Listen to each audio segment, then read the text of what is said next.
আসসালামু আলাইকুম, সকলকে আমন্ত্রণ আনন্দ টিভি সংবাদে। আপনাদের সঙ্গে আছি আমি মোস্তফা কামাল তোহা। দেশে করোনার সংক্রমণ উদ্বেগজনক হারে বেড়ে যাওয়ায় টানা 11 দিন বন্ধ থাকার পর রোববার থেকে স্বাস্থ্য বিধি মানার শর্তে আবারও খুলে দেওয়া হয় শপিং মল ও বিপণী বিতান। সরকারের নির্দেশনা অনুযায়ী রোববার সকাল 10টা থেকে এ সকল ব্যবসায়িক প্রতিষ্ঠান খোলা থাকে বিকেল 5টা পর্যন্ত। আলী আহমেদের ক্যামেরায় মুসামিয়ার প্রতিবেদনে থাকছে বিস্তারিত, জানাচ্ছেন তরিকুল ইসলাম। মহামারী করোনা ভাইরাসে চলমান লকডাউনের মধ্যেই সামাজিক দূরত্ব রক্ষার শর্তে বিপণী বিতান খোলার অনুমতি দিয়েছে সরকার। সকাল 10টা থেকে বিকাল 5টা পর্যন্ত খোলা থাকবে দোকানপাট। খোলার প্রথম দিনে মার্কেটগুলোতে ভিড় ছিল চোখে পড়ার মতো। মার্কেটগুলোতে যেসব ক্রেতারা এসেছেন তাদের অধিকাংশের মুখেই মাস্ক পরা থাকলেও মার্কেটগুলোতে ছিল না অন্যান্য স্বাস্থ্য সরঞ্জাম। তবে মার্কেট খোলায় ক্রেতাদের মধ্যে ছিল ব্যাপক উৎসাহ। বাচ্চাদের খারাপ লাগতো, আমাদেরও খারাপ লাগতো, বাচ্চারা কান্নাকাটি করতেছে জামার জন্য। আমি এখনো কিছু কিনি নাই, কেনার জন্য আসছি। শার্ট প্যান্ট কিনবো, জুতা কিনবো। আমি আম্মুর সাথে আসছি ঈদের জামা কাপড় কেনার জন্য। এখন খুব ভালো লাগতেছে যে সরকার আমাদের লকডাউন খুলে দিয়েছে, বিভিন্ন মার্কেট খুলে দিয়েছে, এজন্য জনসাধারণের সুবিধার্থে। দোকানের কর্মচারীরা দোকান ও শপিং মল খোলায় সন্তোষ প্রকাশ করেছেন। বলেন এতে করে ঈদের আগে কিছুটা হলেও রোজগারের ব্যবস্থা হবে। এতটুকু যদি না দিত তাহলে হয়তো আরো কষ্ট হতো, জনগণের কষ্ট হতো, আমাদের নিজেদেরও কষ্ট হতো, মালিক স্টাফ সবারই কষ্ট হতো। তারা কিছু সেল করি তো আমাদেরকে দিবে, তো এখন যেহেতু সেল নাই সেহেতু তো দিবে কোথায়। আর এখন যেহেতু খোলা হয়েছে ইনশাল্লাহ এখন দেখা যায় তারা কিছু পাইবে, আমাদের মোটামুটি চলার মতো কিছু একটা হবে।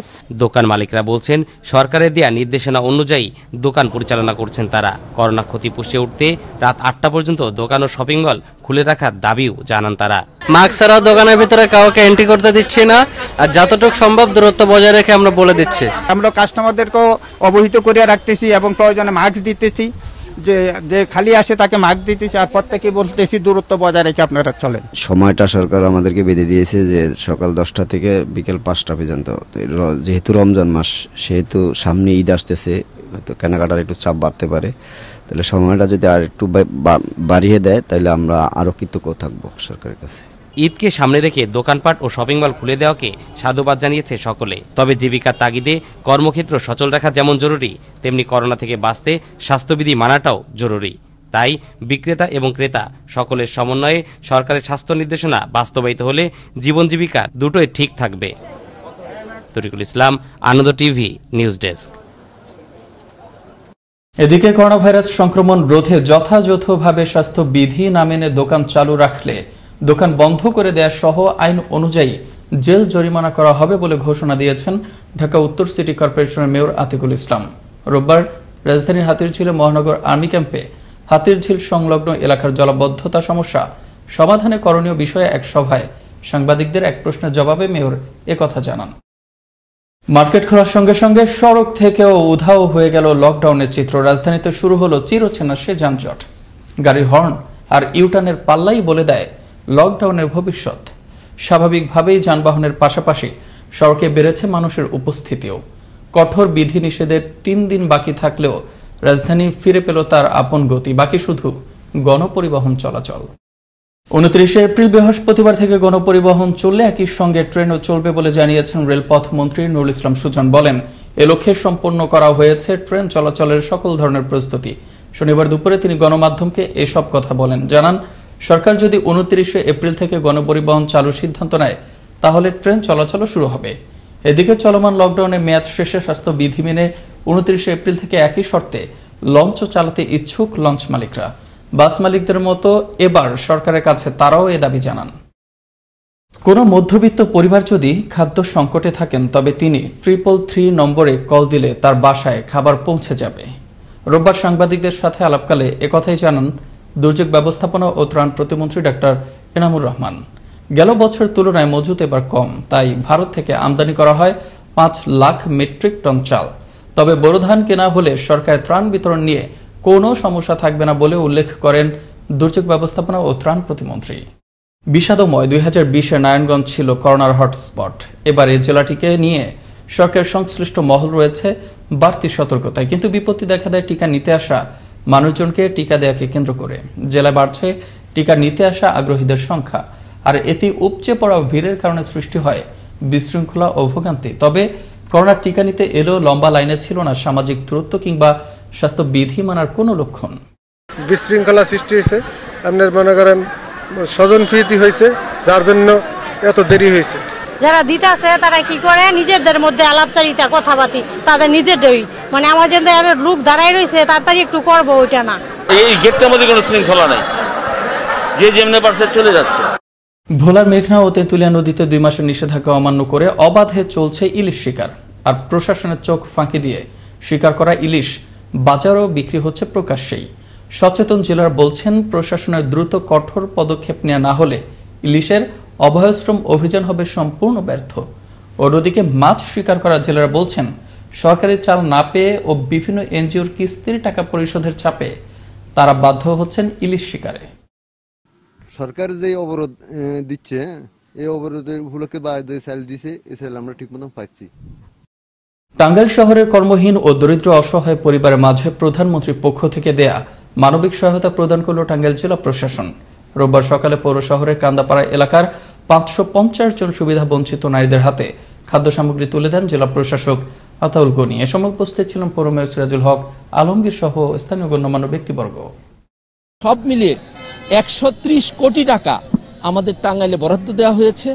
আমরা আশা করি ঈদের আগেই প্রায় 7 লক্ষ মানুষের হাতে মাননীয় প্রধানমন্ত্রীর এই মানবিক সহায়তা আমরা জনপ্রতিনিধিদেরকে সাথে নিয়ে সকলকে সাথে নিয়ে আমরা মানুষের হাতে পৌঁছে দিতে সক্ষম হব। সরকারের পক্ষ থেকে সারা দেশে লকডাউন শিথিল হতে পারে এমন আভাসের পর দক্ষিণাঞ্চলের বিভিন্ন জেলা থেকে মাদারীপুরের বাংলাবাজার শিমুলিয়া রুট হয়ে ঢাকা সহ দেশের বিভিন্ন স্থানে ফিরছেন কর্মজীবী মানুষজন। যাত্রীচাপ বৃদ্ধির কারণে যোগ করা হয় অতিরিক্ত 2টি ডাম্প ফেরি।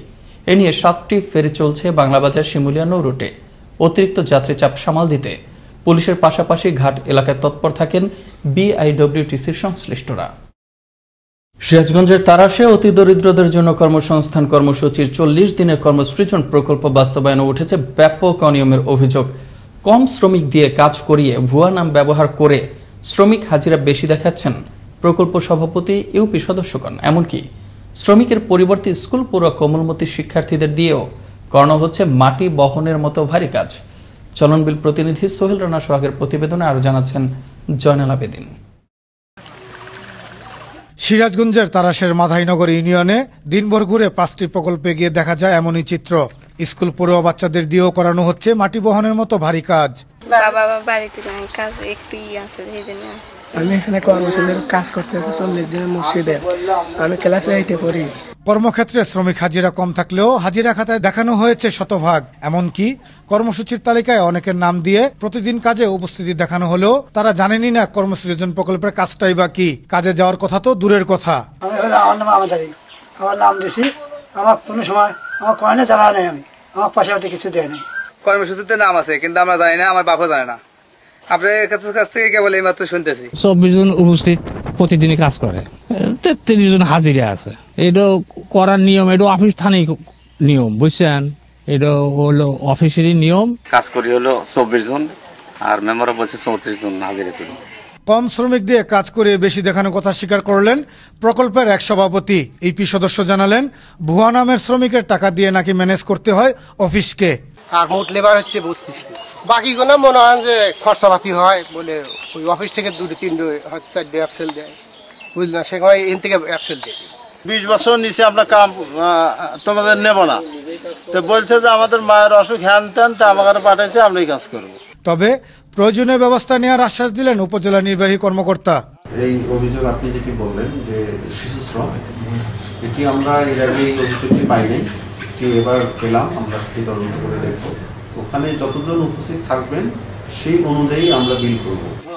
অতি দরিদ্রদের জন্য কর্মসংস্থান কর্মসূচির 40 দিনের কর্মসৃজন প্রকল্পের তারাশ উপজেলায় মোট 1589 জন শ্রমিক কাজ করার কথা।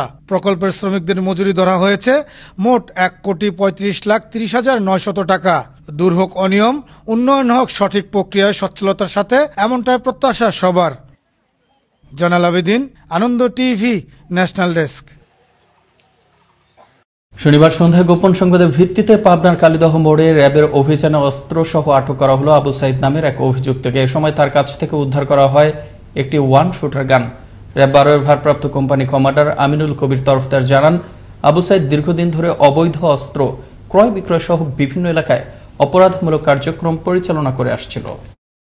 বরিশালে লকডাউন অমান্য ও স্বাস্থ্যবিধি উপেক্ষা করায় ভ্রাম্যমাণ আদালত পরিচালনা করে জেলা প্রশাসন। রোববার বেলা 11টা থেকে 1টা পর্যন্ত ভ্রাম্যমাণ আদালতের নির্বাহী ম্যাজিস্ট্রেট অং মাচিং মার্মা ও জাবেদ হোসেন চৌধুরীর নেতৃত্বে নগরীর বেশ কয়েকটি স্থানে এ অভিযান পরিচালিত হয়। এ সময় আর্থিক জরিমানার সম্মুখীন হতে হয় বেশ কয়েকটি দোকান ও শোরুমের স্বত্বাধিকারীকে। এই ছিল এখনকার মতো আনন্দ টিভির সংবাদ। দেখুন প্রতিদিন বিকেল 5টা 30 মিনিট এবং রাত 9টা 30 মিনিটে আনন্দ টিভির সঙ্গে থাকার জন্য সকলকে ধন্যবাদ।